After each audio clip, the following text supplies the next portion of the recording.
some brands will have the audacity to message you and ask you free shoot for a campaign. Okay. So has there been a situation where the model or a celebrity showed a lot of tantrums for you in a shoot? I have 3 major instances. So one of the incident, You're also one of the very few women photographers in the city. I think they'll definitely underestimate you. That's the best thing somebody can do to you. And nowadays I feel like a lot of clients prefer natural light over artificial light. Is it true? Because people are expecting more organic images now. So we can go through your Instagram and we can see that you have your own style. So how do you get your own style? So that is actually not a good place to be in. Why so? So whenever I shoot somebody, I always ask for the selfie side. I would capture you in a way that you are comfortable in. Let's say I want to shoot with a celebrity. How do I get that first celebrity to say yes? Working with models is completely different than working with celebrities. And how was working with Samantha? When you do event look shoots for them, there is time restrictions. Because they have to go somewhere. They have to go. So even in that, Samantha ma'am gave me time. I was really impressed. I feel like a lot of photographers, makeup artists experience this payment delays. So I'll tell you one small. So in that case, like I said, you will have to hold on to the images. The one thing which is stopping the photographers from doing that, no? What if I don't get another project from these people? No, you will not be branded as collab photographer as long as you say the correct no's. And you have been very vocal about clients or other persons trying to exploit photographers. So when you bargain way below a certain level, I will definitely not tolerate it. I will talk about it on social media. Don't find the reasons why the shoot will not work. You should find the reasons how you make it work.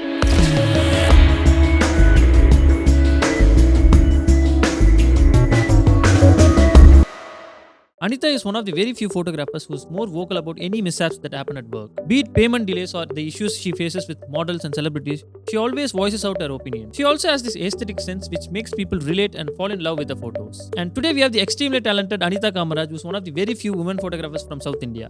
80% of our viewers who watch our show regularly haven't subscribed to us. So can I ask you a favor? If you like our show, if you like what we do here, the simple and easy way to support us is by hitting the subscribe button. And my promise to you is that we'll do everything in our power to bring more such photographers to you every month. Enjoy the show.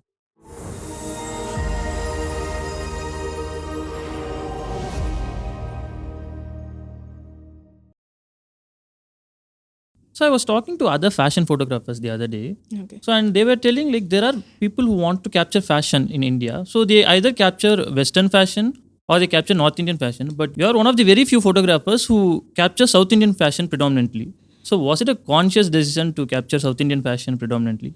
So to lay it out very frankly, initially when I started out, it was the only thing I could get access to. Okay. So every household had a saree and every woman owned it. No? So it's very easy for me, and I liked how it portrayed women. And I'm a very big fan of Gautam Vastudev Menon, especially how he portrays women. So I was like, I sit and watch his songs, how the hair flies, even the smallest of details. So I think it's very beautifully done. So I was like, okay, let me try to master this. Master is a very big word. Let me try. When I kept doing it, then I realized, oh, this is way more beautiful. So the thing is, it is apart from it not being a conscious choice, I didn't know Western existed.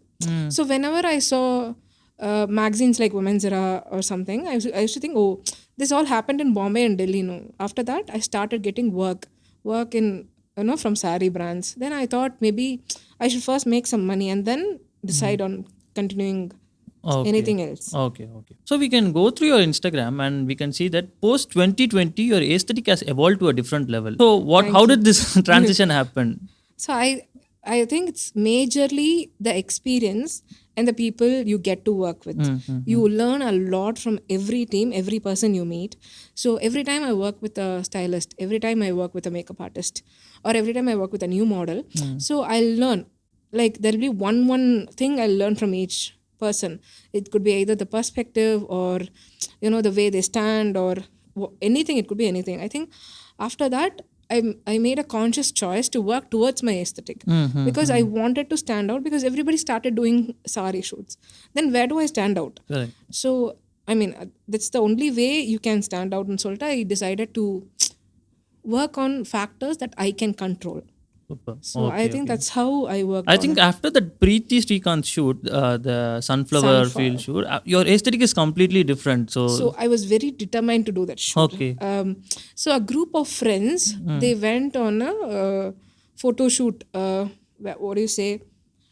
I wouldn't call it a photo walk. It's they go to new places and they explore.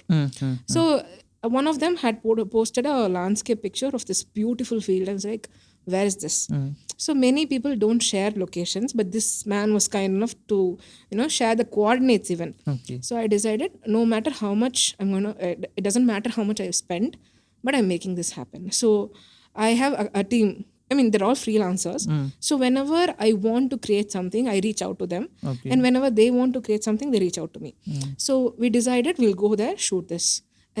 And I think that shoot sort of played a very major role. Okay. And I'm till date very happy with that. Yeah, and from that point, your aesthetic has evolved to a different level. Yeah, it was a very conscious effort. Okay. So you're telling that you have to put a lot of effort to. Yeah, because it's not something that I'm wired with. So in my childhood, I wouldn't even know what aesthetic was.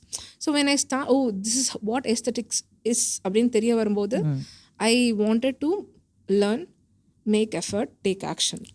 Only then you will get to learn. Now everybody is doing skincare, hair care and all.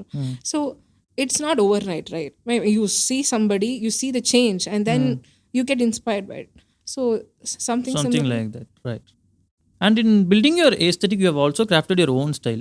See, certain times when I go to the explore page and see certain photos, I would doubt that this photo would be Anita's photo, but when I click and see, it would be yours. Okay. So you have your own style. So how do you get your own style as a photographer? So that is actually not a good place to be in. Okay. Your work should be very versatile. Okay. So else how do you know you've learned different things? No. So I used to think if people recognize my work, I've arrived, I've reached somewhere. But that's not the truth. Apart from that, you should be capable enough to adapt to new things. If not, you're in the same place only. So, but there are certain, even if the shoot is very different, there are certain pictures I would like to take. So whenever I shoot somebody, I always ask for their selfie side, because it matters a lot. If you're my model, I would ask you that because I would capture you in a way that you are comfortable in. Right, and that makes a lot of difference in the image. Okay. Apart from what I see as a vision, I really think these images are very crucial. Okay, so you'll ask them what would be your favorite side. Selfie side, and then your favorite side or your side, whatever.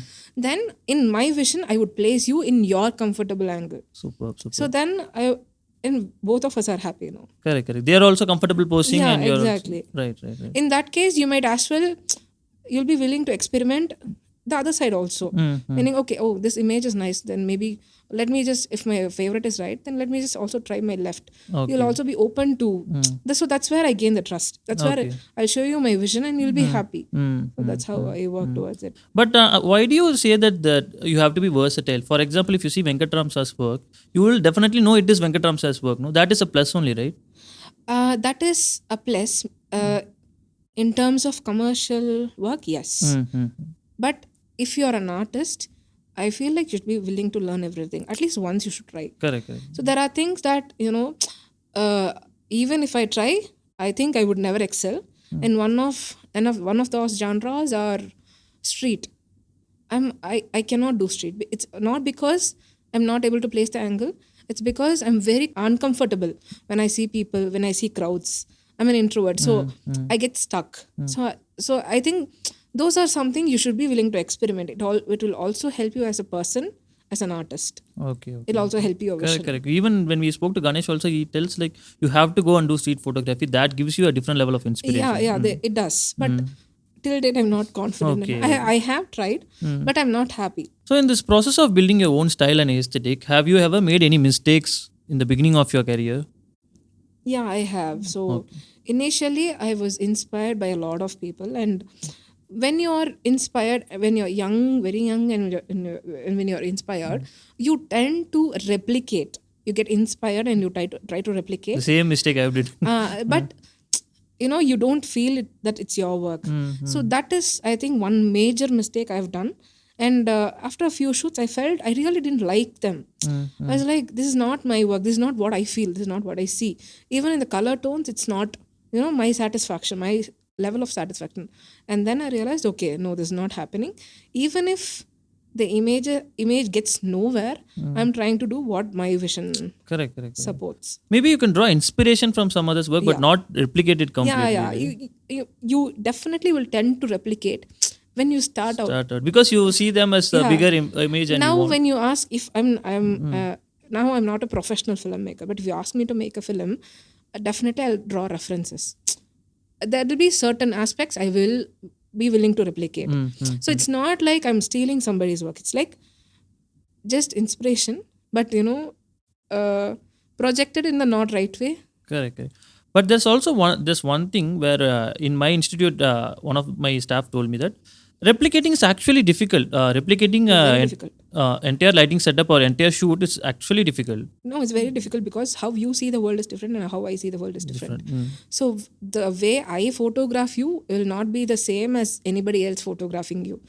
Maybe we can, maybe in the premises, but no, it will not be the same. It's very difficult to replicate. You are also one of the very few women photographers in the city. So how does it feel being a women photographer in a field which has predominantly men?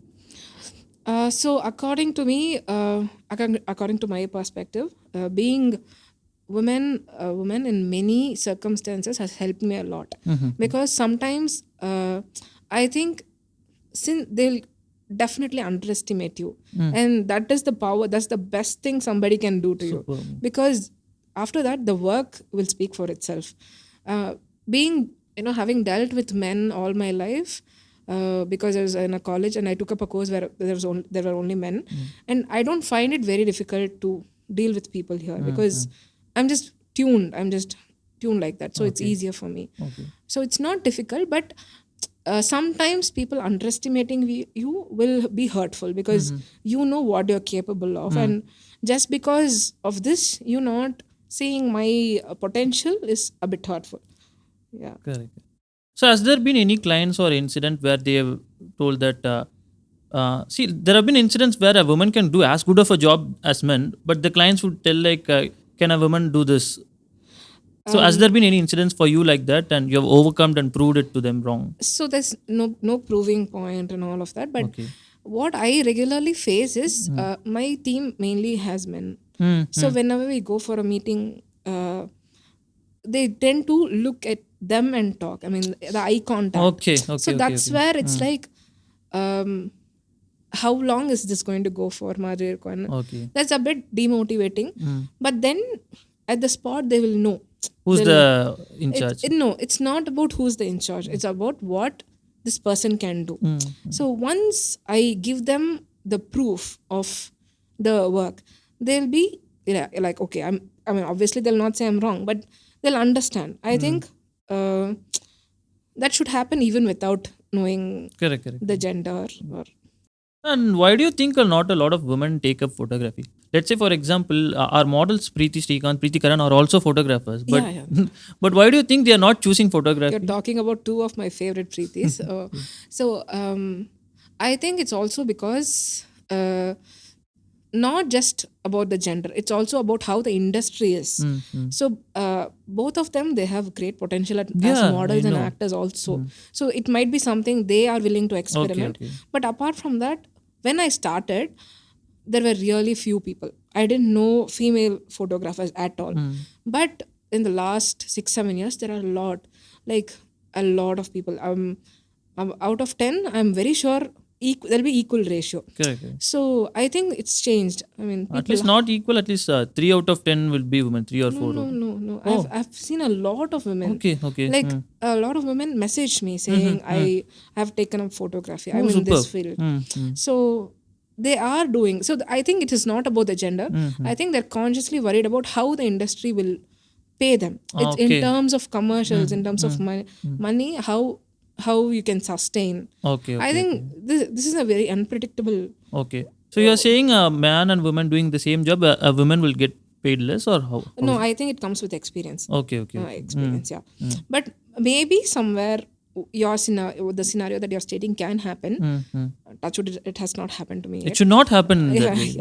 So I think it's mainly because of the experience and the kind of projects that you've done. It doesn't matter if you're a woman or man. The kind of work you do should speak. It's only based on the value which you provide to the client. Exactly. Correct. But you are telling that now a lot of women are getting A into. lot, a Okay. lot. I mean, if I had this competition back then, Mm. I would have thought Okay. twice about getting into this, because it's really difficult to make a stand. So I think a lot of women are. Okay.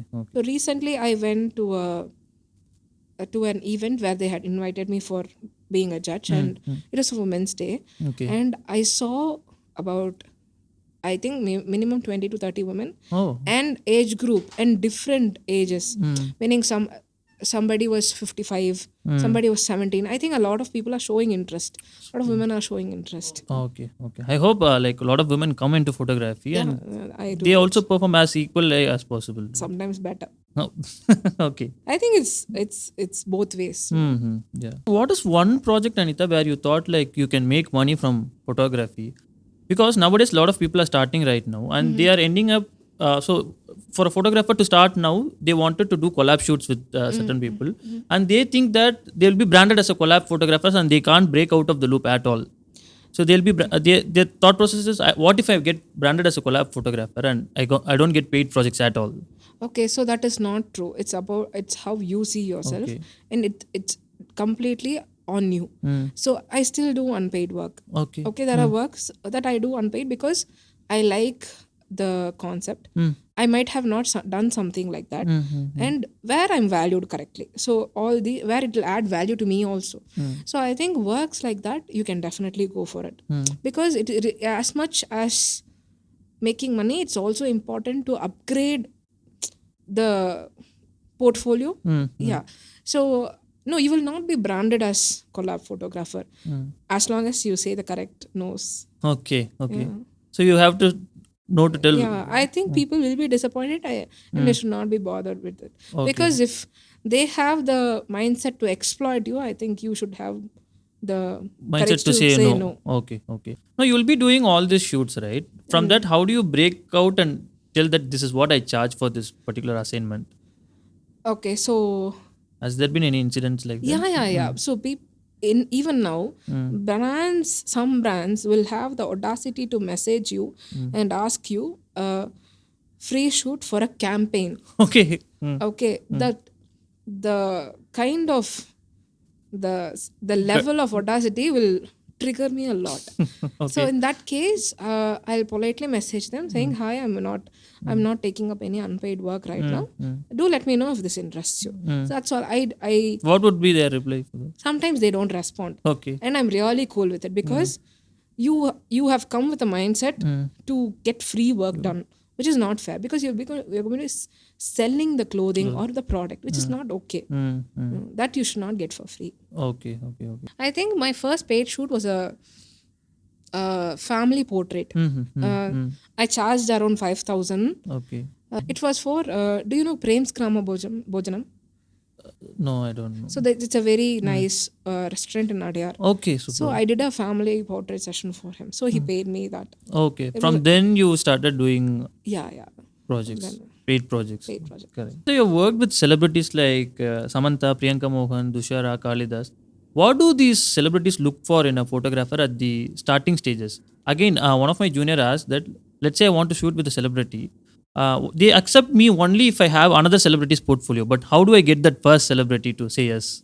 So to be fair, having worked with a lot of people, a lot of directors, and the kind of people, the quality of work, I mean. So I'm very sure anybody would want to see a solid work. So that confidence they might get after seeing another celebrity's work. I think it should just be that and not anything else. But working with models is completely different than working with celebrities. So celebrities are people who are not professional models. So you can't expect them to do what a model does unless and until they're trained for it. So when I worked with a couple of celebrities in the starting, I realized that point. Like I didn't know what was going wrong there, because I couldn't give my full skill to it. I didn't understand what the problem was. Then I realized, so they are actors. They're not models. Yes. So me expecting them to be a model is not fair. Correct. So there you will have to vocally express what you want from them. And I'm very sure, except for some, maybe people will definitely give you what you're asking for. So that's Maybe this is in terms of posing and stuff, posing, right? posing, even in terms of makeup suggestions, Okay. even in terms of clothing. If you feel like this is not working, maybe you can tell them, I will do a couple of pictures in this particular style. Then maybe can we try a couple of pictures in the another style. Okay. So you have to put it out in a right way so that you are projecting it correctly. So that's also very important. Okay, fine. And like I'm asking you, like, how did you get your first celebrity?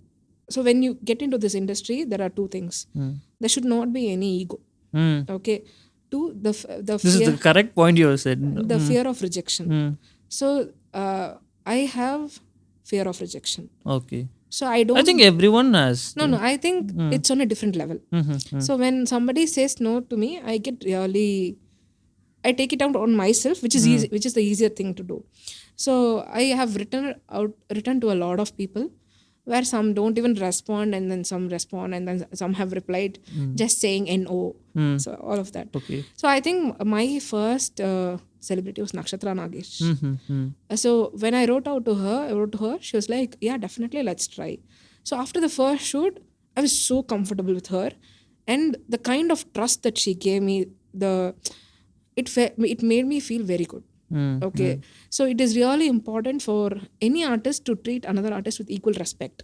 So I think she gave me that confidence, and from there I started getting celebrity work. Okay, fine. And how was working with Samantha? You did a shoot recently. Samantha ma'am is very, very, very professional. She knows what she wants. So before the shoot, she'll ask what we are going to do tomorrow, and she'll ask me what the plan is. So if I'll just immediately take a couple of screenshots from Pinterest or Google, and I'll just send her some reference, and she'll be like, if you can pull this off, then great. Okay. So the thing is, before going to the shoot, I was very intimidated, and she was very sweet. She's completely opposite, but very professional. So it's so amazing to see somebody so professional, and she gave me shots that I wanted. Okay, so how do you realize how great that is for me? So I was like, wow, I was so cool. She understands the photographer's vision and gives the... she gives me extra time also. Okay. And how was Priyanka Mohan working with you? Priyanka was very chill. Very chill. So we worked 3 or 4 times together, and it will mostly be somewhere that we know, easy locations. So it will be like, she wants this, she'll send me what she wants, or her team will send me what they want, and we'll just previously plan, and then we'll just go ahead. Okay. There's no hassle, nothing. We'll just go casually shoot and come back. Is there a time restriction when you work with these celebrities? Like, I'll just be there for 1 or 2 hours, something like that? No. So the thing is, when you do event look shoots for them, there is time restriction. Because they have to go somewhere. They have to go. So even in that, Samantha ma'am gave me time. I was really impressed. I still am. So for Priyanka, Dushara, and all of them, they give me a chance to create their portfolios. Right. So I've never thought I would be creating portfolios for actors. Like, okay, this is not in my checklist, but I'm happy. Okay. So they'll give me time. They'll trust my vision, which is amazing. Okay, all right. So you have done few shoots which is not for any particular brands or designer. You have done it for your own portfolio and for your artistic vision. So you do it with either you conceptualize it, or you put together a team of stylists and you do it, right? Yeah. So has that ever helped you in getting a paid project or commercial project, or is it just to satisfy your artistic hunger? So it is 2 ways. Okay. So it might not get me work, but it might show the people that I'm capable of doing this. And also, when you work for brands, it's a very restricted zone, meaning you are giving your client what they want.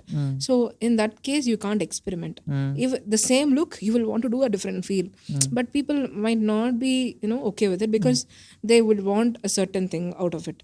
So in that case, I will make a mental note for me to experiment this somewhere else. So that's how I incorporate my ideas in our own conceptual shoots. Is it helping me? No. Is it gaining me projects? No. I don't know. But it's gaining me a lot of confidence, a lot of creativity, a lot of capability, and I meet a lot of people. Okay, So okay. yeah, we get to experiment different kinds of work, different kinds of lighting. So So when you do that experiment, and have you ever applied that in your commercial or paid shoots? yeah, I have. Okay, okay, okay. So Like the client will lighting. also want the same picture.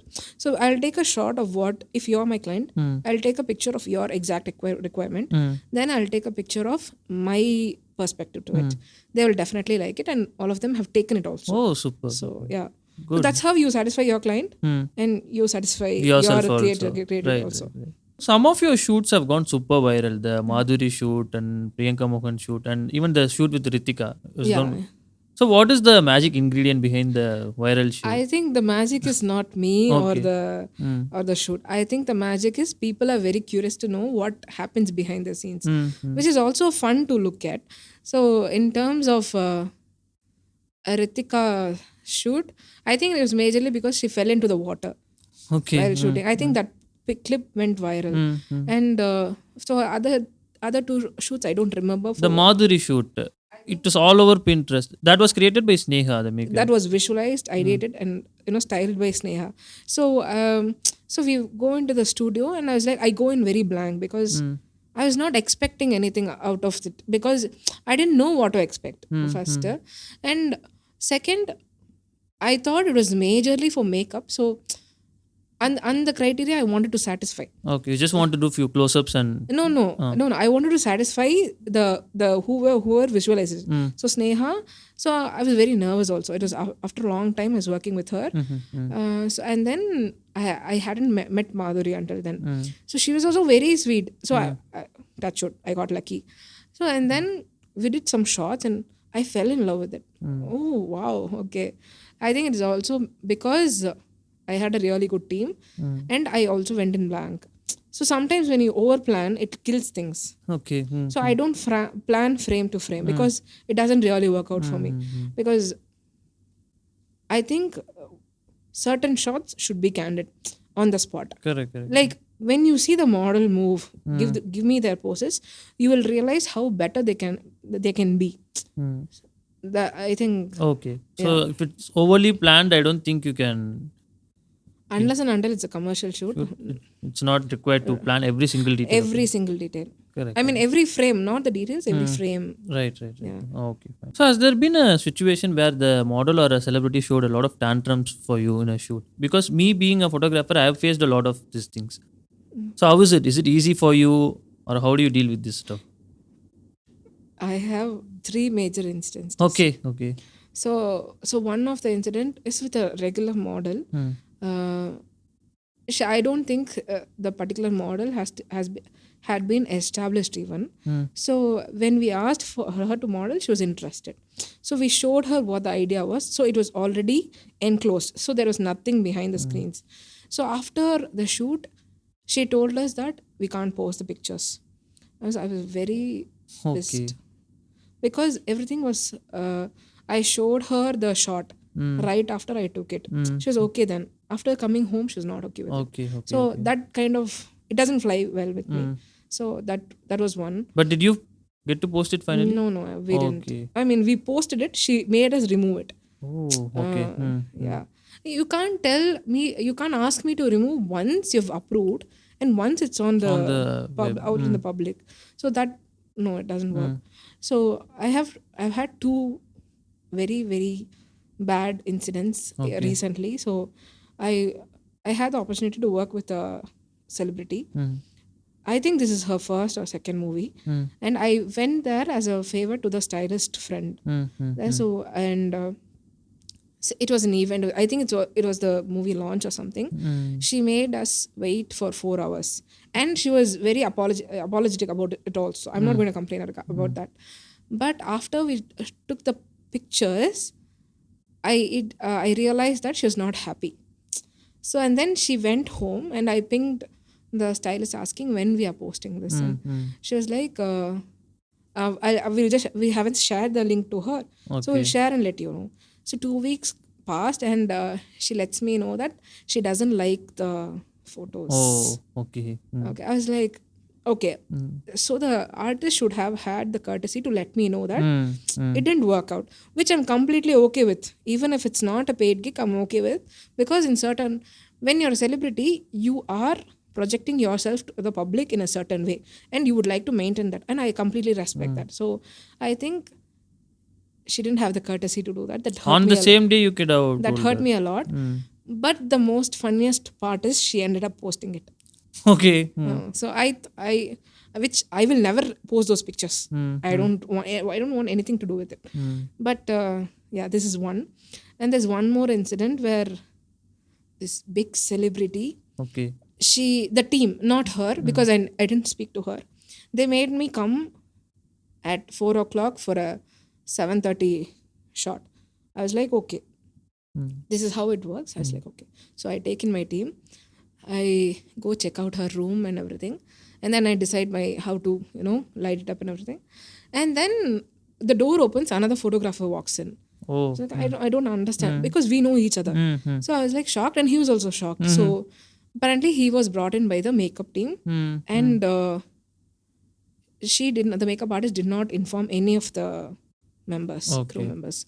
So the stylist team they were like, we're really sorry, we didn't know, they were telling me. And then the worst part was the celebrity was there, and she just walked past us, not even apologizing. I was like, I lost it. Okay, there will come a day when you and I will face each other again. Okay. I'm really waiting for it. It's not rage or anything. It's just that I spent time. Correct. You have to respect others' time. Right? That's all I'm asking for. If you can't, I might be a nobody to you, but you don't have the right to take my time for granted. No one has the right to take anyone's time granted. Yeah. So yeah, I was like, okay. Okay, fine. But that other photographer took the shot. Yeah. He apologized to me saying, I didn't know this was going to happen. I was like, dude, it's not your fault. So yeah. Okay, all right. So I thought when it's a woman in the team, it will be a little easier to convince the model. So has that been the case, or doesn't go? I think in general, if the model is a woman, she'll be more comfortable with a woman. And apart from that, when an actual professional model, it doesn't really matter who the photographer is. I think I've seen those kind of people also. They just come, do the work and they leave. That's all. Okay. Yeah, I think there's no convincing and all. If you know the scope of work, you come, get it done, and you leave. No, the comfort level might be more. I don't think it really matters. Okay. Maybe when you're not really used with male photographers, okay. But I don't think it really matters. Right. So how helpful is a gaffer for a photographer? Like, you have your close friend as a gaffer. Yeah. So he's my school junior. Okay. So we didn't get in touch for a long time. But when I started doing shoots, I realized he had a studio. I go into the studio, I see him and his father. They both are photographers. Then I realized know him from somewhere, and then that's how we started working together. So whenever I use an artificial light setup, when the client has the budget, I'll definitely hire him, because gaffing is really important. And I'm not a very big fan of artificial lighting, but I really think it's necessary. So when I didn't know such jobs existed, that somebody can actually light up their frame for you. Correct. So only after meeting him, I got to know. So whenever a shoot which requires massive work involved, I'll definitely Okay. But gaffing is usually done in movies, but for photo shoots also you are telling that. Yeah. Okay. No, the thing is, I don't know much of lighting, so I'll definitely need an external help. So that's when he comes in. Okay. So also, lighting is a skill. Correct. So it can make a beautiful image look flat. So whenever I've shot, previously I've shot models when I've used artificial lighting, I used to hate that work, because that is not me. I need harsh light, that powerful light that comes from the sun. So when I wanted to replicate it, he taught me how to. Super. So once I started shooting with him, I've slowly learned how to go with the lights. Okay. But has there been any creative differences between you and him? Like, let's say because you're working on a project and you tell something and he wants to do something. So I'm very sure it happens everywhere now. Whenever you are a team, whenever you're to potentially creative artists, there will be definitely differences. Creative differences. But I think how we work it out is, I'll make him understand what I want, and he'll make me understand how we can achieve it. So it'll be like that. So since I think he lets me do my thing, so I think that's the only way we can be cordial. So there are times where I won't accept his points. Okay. So what he'll do is, okay, you're not accepting it, let me show you once, and then maybe you decide. Okay. I mean, he'll just set it up for me. I was like, okay, this is nice. All right. So it's because I don't accept because I don't know. So when he opens the door for me, it's easier for me to understand. Because I think he's grown up learning photography. Okay. So his father is also a photographer. This is second generation photographer, right? Okay. I've never handled a camera before 2013. So right.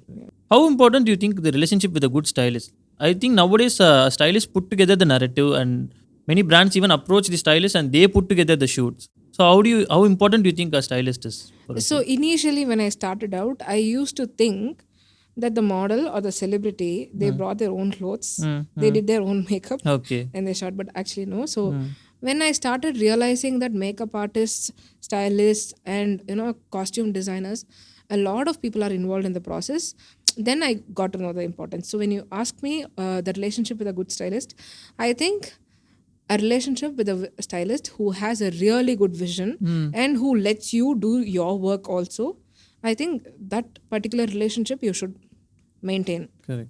Like, it's very important. Not just the stylist. I think it applies to the whole team. So when you say for the stylist controls the narrative, it's not just because of that. I think it's also because they creatively direct the shoot.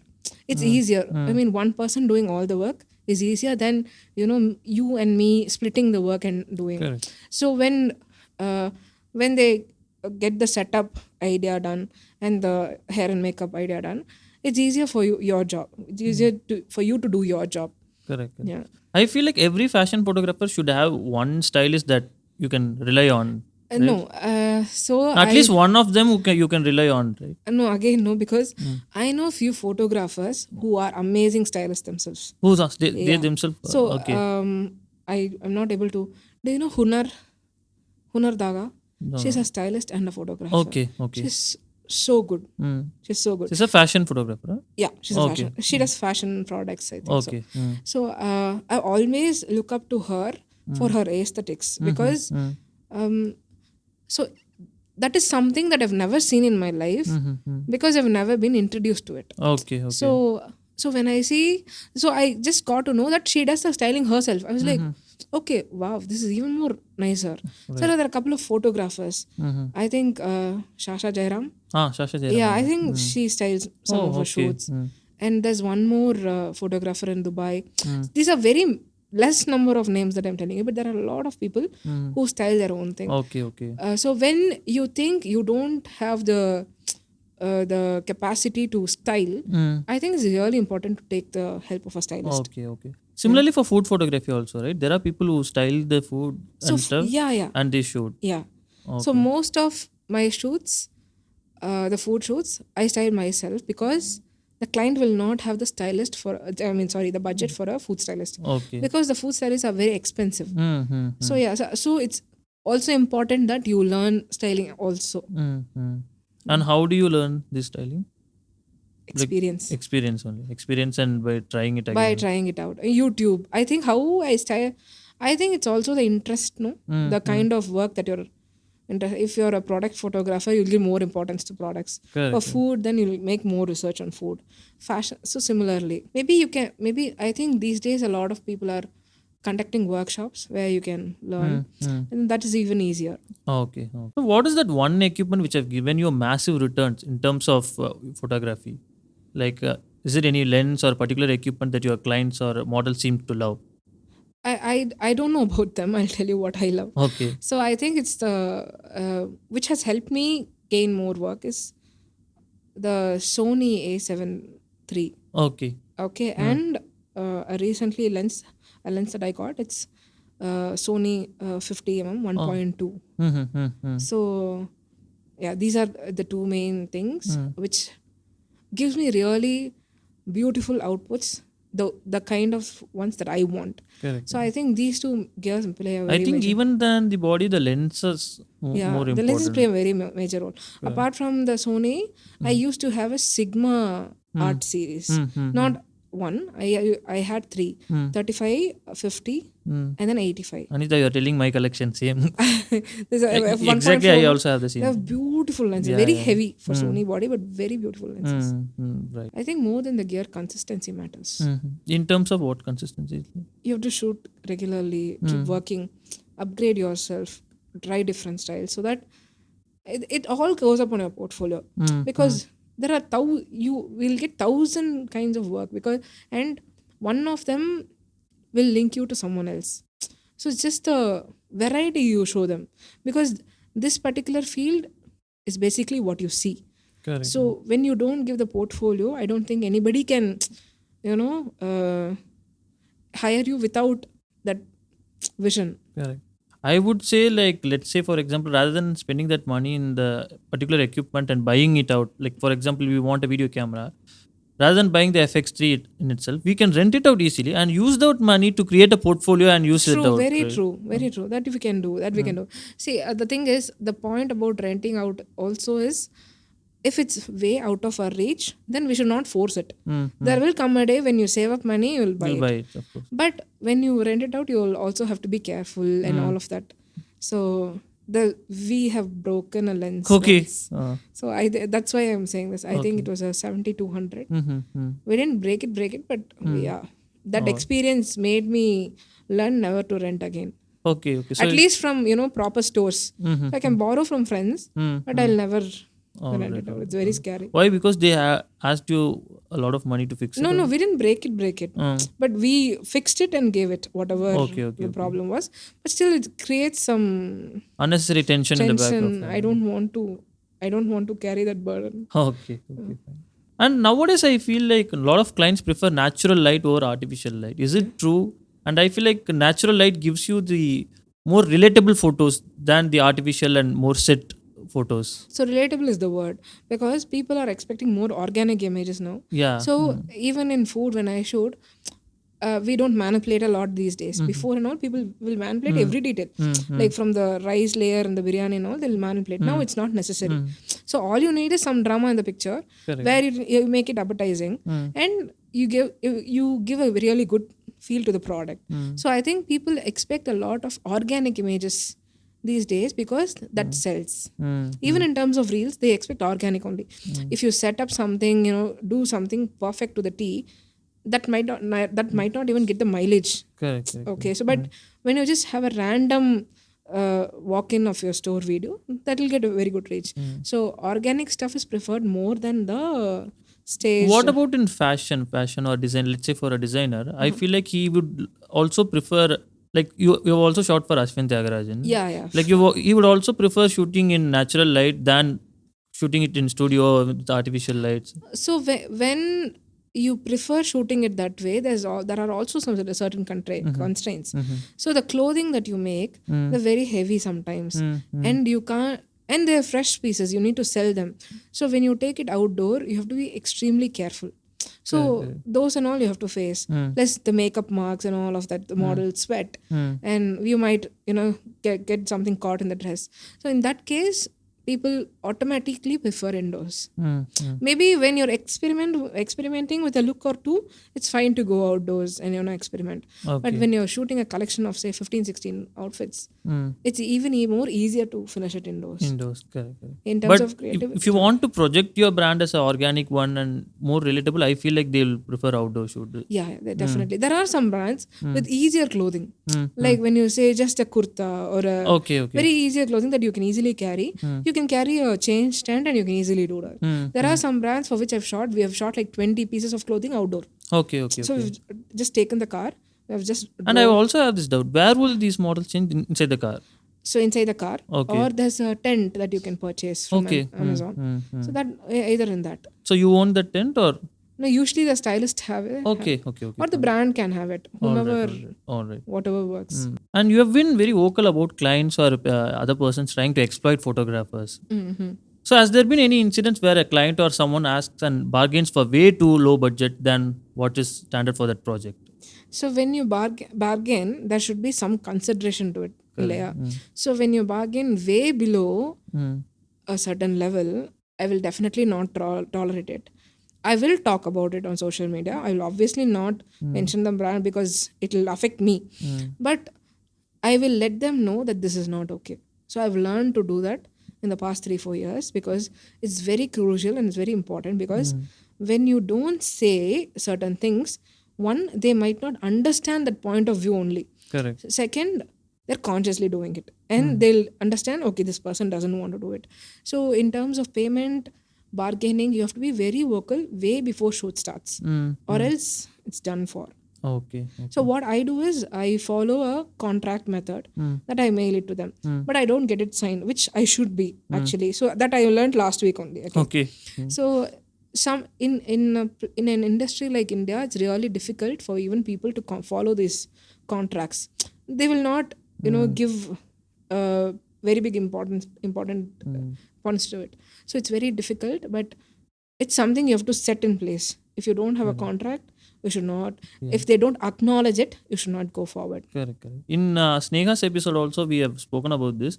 She also told that contracts are there, but none of these places this contract stands up because. No, it doesn't stand. But at least for your mental peace, you can send this contract. No, it's very because when you take it up, like you say, when you're going to officially file a complaint or do something, it's very important in terms of what you have conversed. The conversation is very important. Okay. So what I ask my clients is either they can acknowledge the terms and conditions by WhatsApp or they can email it to me.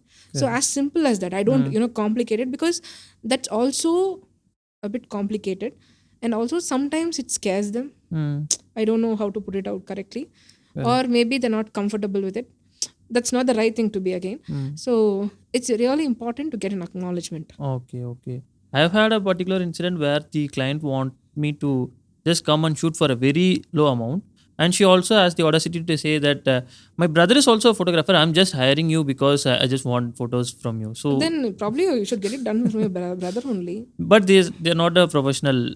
Not your problem or not my problem. If you can't hire somebody, pay somebody for the kind of work they give, then probably you should do it yourself. If you're going to talk like that, then I think you should have the. I think there are a lot of people like that. They think they are a little entitled towards. I think they should be put in their place. I don't care. But what if the other photographers accept for a way lower budget? There will be people who will accept.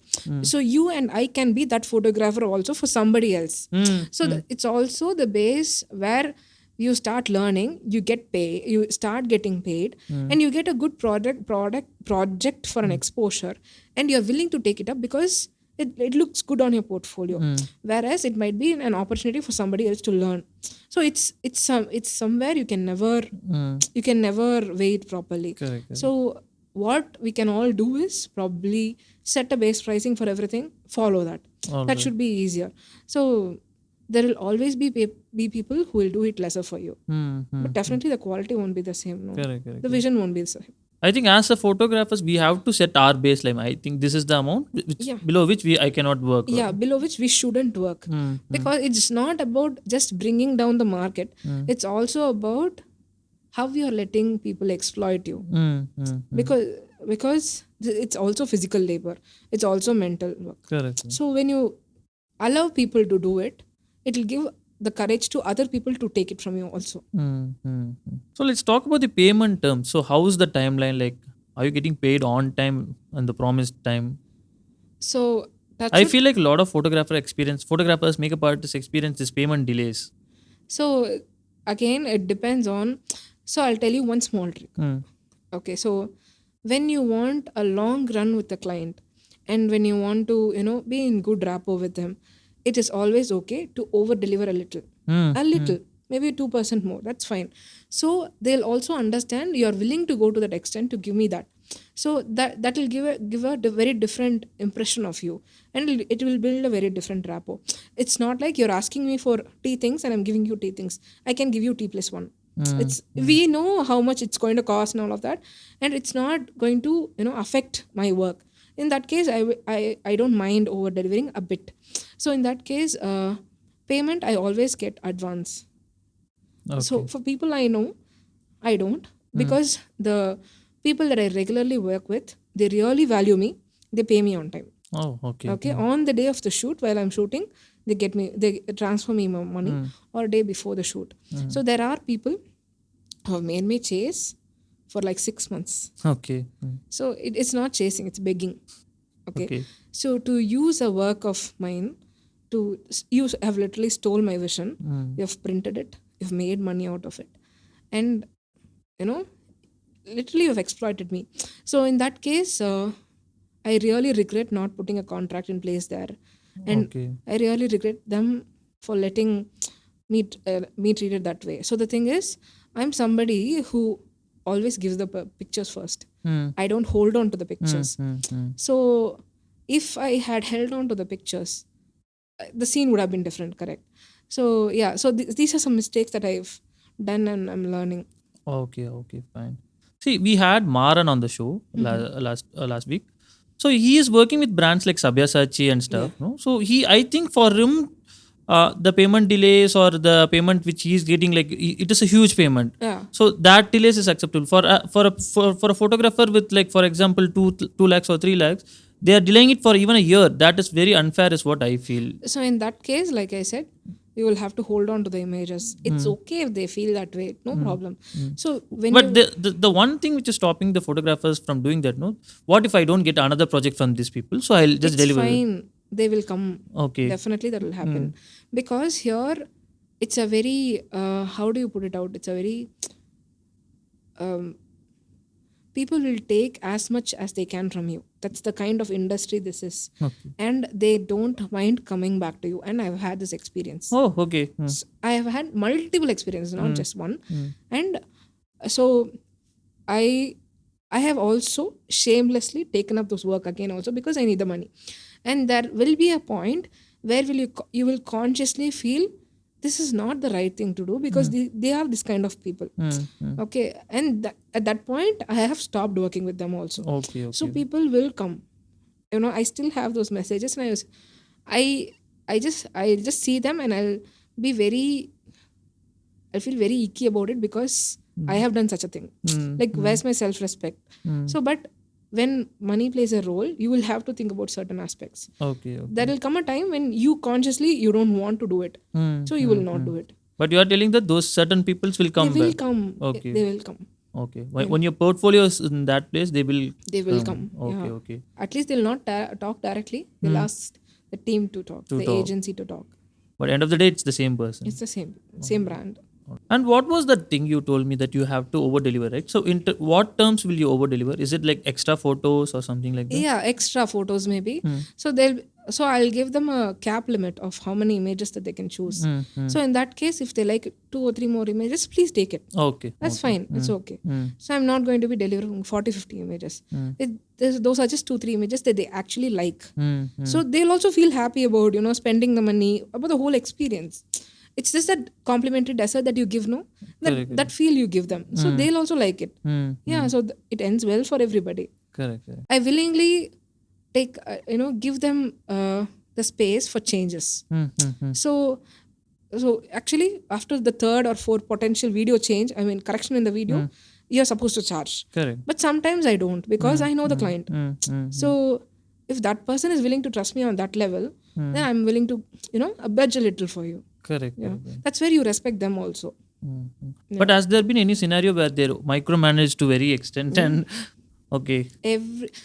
So there's a brand that I worked with, and this particular owner, she's very specific about what she wanted. That is fine by me. But she told me how to do my job, how my team should do their job. Okay. I was like, I'm never coming through that door again. Okay. So people will do that. But did you finish that project? Yeah, successfully. Okay. But what would you do? There's no other way, or like? where will you draw the limit? You tell that these are all the changes. So there'll be one point where you'll be so mentally frustrated that you want to be done with it. So that's where you'll just finish it, leave it. என்ன வேணா பண்ணிக்கிட்டோம், I'm done with it. I'll just deliver. என்னோட வேலை முடிஞ்சது, நான் காசு வாங்கிட்டேன். So that will be my mentality. So the actual issues that I'm facing these days is not the client themselves. It's the agency in between. Yeah, exactly. Okay, so sometimes, so there was a very big brand for whom we did a campaign. It was a massive campaign and it went successfully. But the agency created such a big problem that I wanted to throw my camera away. Okay. It was that bad an issue. It was not even an issue. It's just because they were lazy. Okay, so yeah, the agencies, some agencies in the middle have caused me bad problems and I've struggled mentally because of them. Yeah. This over delivering thing you told me, though. So we do it in such a way that where we don't give extra photos, but we tend to promise a timeline and we tend to give it earlier than what we promised. No, I don't know. I wouldn't consider that as over delivering. So not over delivering. Maybe see, I will tell you on. I'll give you Friday, but I'll give you by Monday itself. Okay. So no. At least according to me. Okay. So when I say I over deliver by 1%, it could be a few extra images. It could be 1 or 2 hours post the shoot timeline, and it could be video edit like I told you. So it could be things like these, but not the timeline. Okay, fine. So I feel it's more like you will not appreciate the brand if the Amazon delivers you bit early. No, it's not like that. Correct. Yeah. So or depends upon the client's timing. Like for example, if it's a time sensitive, like for example, they're shooting for a festival and we give it earlier. I feel like our field is very unpredictable. So people will come with last minute requests. So I have had people call me saying, Yanak, I want to shoot tomorrow morning, but I want the output in the tomorrow night. And I've done that for them. Okay. So when you that deep rooted into work, I don't think the delivery timeline will even matter unless and until it's for weddings. So weddings it will take a lot of time. Correct, so when you deliver earlier, that's fine. Yes. I mean, that is definitely an added bonus, but not in terms of fashion or commercials and stuff. Yeah. Right. And you have told in this other podcast that if you don't execute a particular idea quickly, someone else will execute it. So I have to execute it as quickly as possible. Has that ever happened to you? Yeah, multiple times. Okay. So when you think of something, make sure you don't breathe it out loud. Okay. Or execute it as soon as possible. It's the world is only so much. And there'll be multiple people thinking the same way that you think. So at least if not in the same particular manner, but same direction, at least they'll think no. So you'll have to execute it quickly. So there are multiple times that I've thought about doing something and a week later I see somebody else doing it. So it is not the pressure of the trend. It's about what you want to create and how soon you want to create. Correct. Yeah. Okay. And when you're choosing the location for photo shoots, do you go for recce or something like that, or like how do you choose location? I work in reverse. So whenever I go out, I mark the locations and I mentally think what will inga enna panna nalla irukum appdin I think. So I have never gone for a recce much because I feel like unless and until you think you can't control certain factors, I think it's really like people don't let you shoot in certain places. In that case, you go get permission and you come back and all of things, those should happen. But in case of small scale shoots, I really think whenever you go, you mark it on your phone. I take a picture. It'll show the location. Google location. Anita, what is the one thing you learned in early stages of your photography career which has helped you a lot? So this is a very I saw it as a very small thing, but it's very important. Networking. So I underestimated networking because the right people bring you the right kind of work, the right projects. So there was this particular makeup artist. Her name is Vidya. She used to live in London. She had a YouTube channel back then. So I wrote to her saying, I would really love to shoot for you.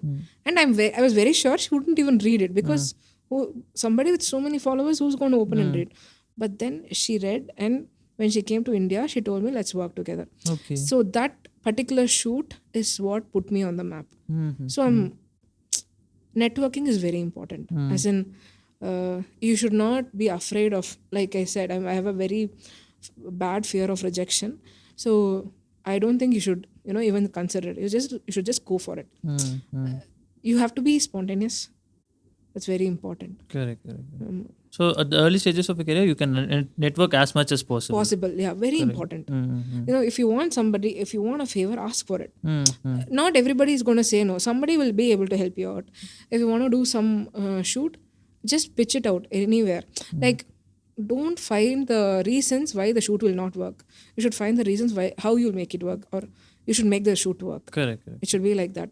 So I was more focused on, I want this, I want that. And so you can be particular about your shoot, but you should not be too fixated on details that don't matter. So do you look back at your photos and think you could have done this particular thing correct? Much better, yeah. Okay. So there's no such thing as evergreen photo, like. So there's no such thing as evergreen photo, but there are some pictures that will always take me back to, but the shoot, I think it's the experiences. Correct. So shoots that we do in places like trains or palaces. That Vidya shoot was in train, right? Yeah. Okay. No, for somebody to be that big a celebrity, to come down and to shoot with me on an MRTS with no complaints, I think she did a fabulous job. Okay. Yeah. And that was the starting point of your career, right? Yeah. Vidya was my starting point. Okay. And how do you deal with burnout, Anita? Like, have you ever faced with creative burnout? Every other day. Okay. So since our skills are now validated on social media, so when they don't get the right kind of traction, so you sort of shut down. And apart from that, you keep shooting things that really don't give you the mental boost. You shut down. So when we go into that phase, there'll be some look that we would have discussed like 5 years ago. So we'll pick that and we'll work on it, so that it would rekindle something. Or else I'll just not work for some time. Okay. So you tend to take breaks also? So it wouldn't be a long break, maybe a week. All right. I would love to take a break, but I don't know, because I don't have a very strong line between personal and professional life. Okay. So do you feel that if you take a break for a month or so, you'll be forgotten or something like that? So that's is it that case in the field of photography? What is your thought? 1 month, I don't think so. No, I actually don't think so, because unless and until you keep your profile active, you have a medium right now, so you don't have to be active in terms of just work.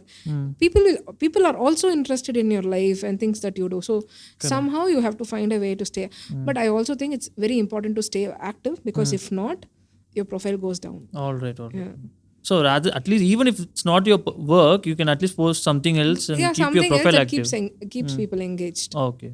Yeah. So we have come to the end of the podcast. So thank you, Anita. Thank you for coming to the show, and thank you for sharing your knowledge and experience to us. Thank you for having me. I hope it was worth all of your time. Yeah. Thank you so much, and all the best for your future endeavors. Thank you so much. Thank you.